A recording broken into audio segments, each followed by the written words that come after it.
Hi అండి. ఇవాళ back pain in pregnancy గురించి మాట్లాడుకుందాము. బ్యాక్ పెయిన్ చాలా కామన్ అండి ఇన్ ప్రెగ్నెన్సీ.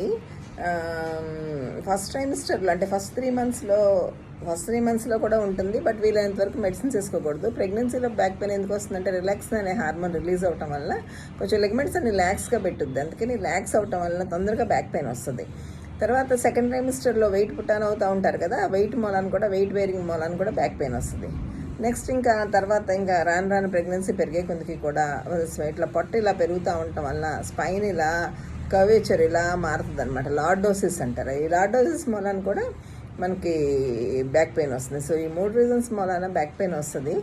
తర్వాత మనం దాన్ని ఎలా ప్రివెంట్ చేసుకోవచ్చు? ఒకటేమో హాట్ ఫర్మెంటేషను, కోల్డ్ ఫర్మెంటేషను, లేకపోతే ఆయింట్మెంట్స్, లోకల్ అప్లికేషన్స్ ఇలాంటివి ఏదైనా చేసుకుని ప్రివెంట్ చేసుకోవచ్చు.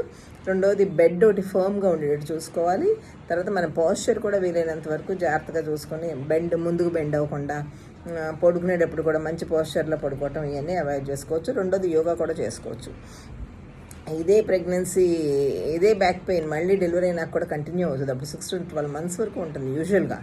6 months అండ్ బాగా ఫిట్గా ఎక్సర్సైజ్ చేసుకోవటం అలాంటివి కూడా చేసుకోవచ్చు. మెడిసిన్స్ వేసుకోవచ్చు. ఆఫ్టర్ డెలివరీ అయితే యోగా ఇలాంటివన్నీ చేసుకుని మనం ఫిట్నెస్ పెంచుకోవాలన్నమాట. రిలాక్స్గా ఉన్న అబ్డమిన్ని మనం టైట్ అయ్యేటట్టు చూసుకుంటే తొందరగా తగ్గిపోతుంది అనమాట. సో వచ్చే ఈ ప్రెగ్నెన్సీస్ మనం లైఫ్ టైంలో ఒక్కసారి కానీ 2 సార్లు కానీ మ్యాక్సిమం వస్తాయి అందరికీ కూడా. సో దాన్ని ఎంజాయ్ చేయండి, టెన్షన్ పడకుండా.